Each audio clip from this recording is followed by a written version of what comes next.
special year-ender series, Realty Roundup.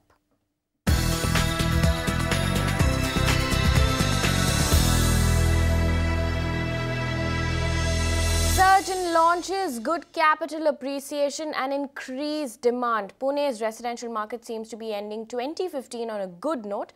But what are the other key drivers? Ruchi Deshpande sent us this report earlier today. Take a look. 17%, that's right. That is the amount of increase in the number of launches that have been there in the Pune residential market from 2014 over to 2015, and leading the pack over here is affordable housing.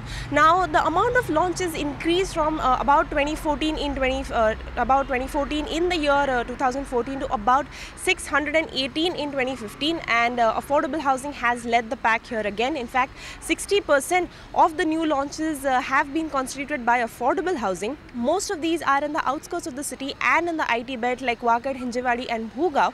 The ticket size that we're looking at is 1 BHK with a range of about rupees 40 lakh to rupees 60 lakh that have seen the most demand. Moving on, Pune has also seen a lot of stable capital and rental values when it comes to residential real estate.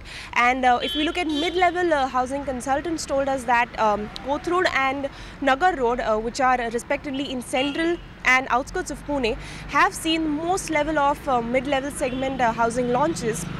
Whereas moving on, Aund and Barnier is leading the pack when it comes to demand as well as launches of the high-end segment. But like I said before, consultants also point out to the fact that Pune's residential real estate market will be led forward in 2016 again by affordable housing.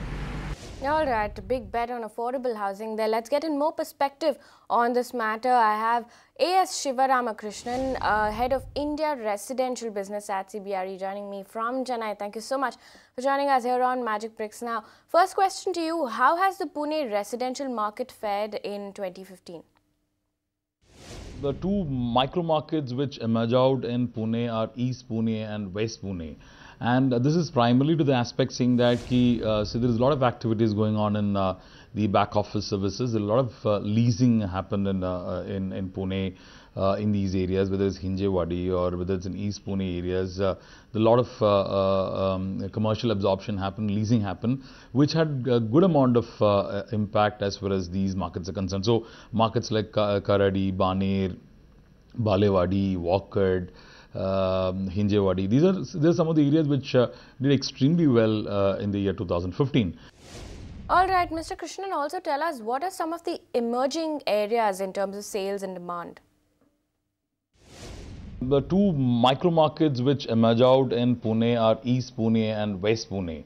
And this is primarily to the aspect saying that so there is a lot of activities going on in the back office services. A lot of leasing happened in Pune in these areas, whether it's Hinjewadi or whether it's in East Pune areas. A lot of commercial absorption happened, leasing happened, which had a good amount of impact as far as these markets are concerned. So markets like Karadi, Baner, Balewadi, Wakad, Hinjewadi. These are some of the areas which did extremely well in the year 2015.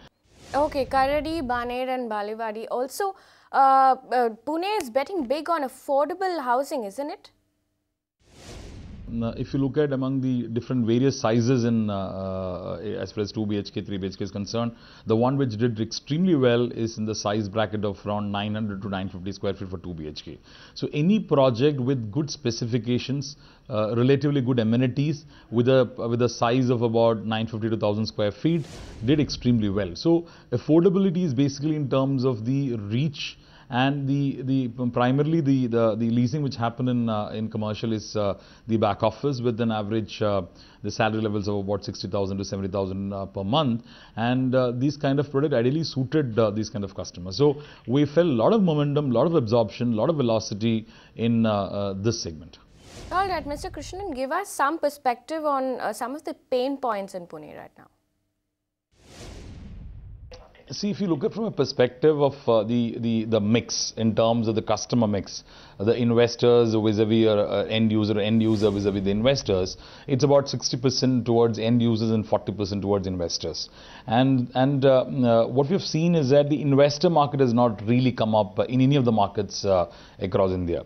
So these are the pain points we felt that if it is a location is not that great, which is primarily driven because of an investment in mind, has not really picked up. One of the major pain areas has been the markets which was an investment destination.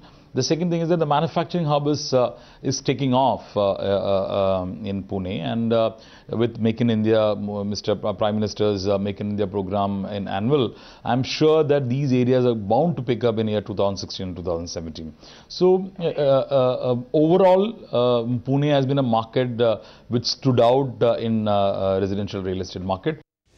All right, Mr. Krishnan, last question to you. What are the key drivers of sales in Pune residential market? Pune has been a stable market as far as the education, the talent. So it has helped to stabilize the market as far as the absorption is concerned, and also helped developers with good number of velocity. See, what we're seeing is that the last 3-4 months, the walk-ins have really gone up, and you will see much better momentum as far as the sales velocity is concerned as you progress. So the major driver has been the IT as well as the manufacturing.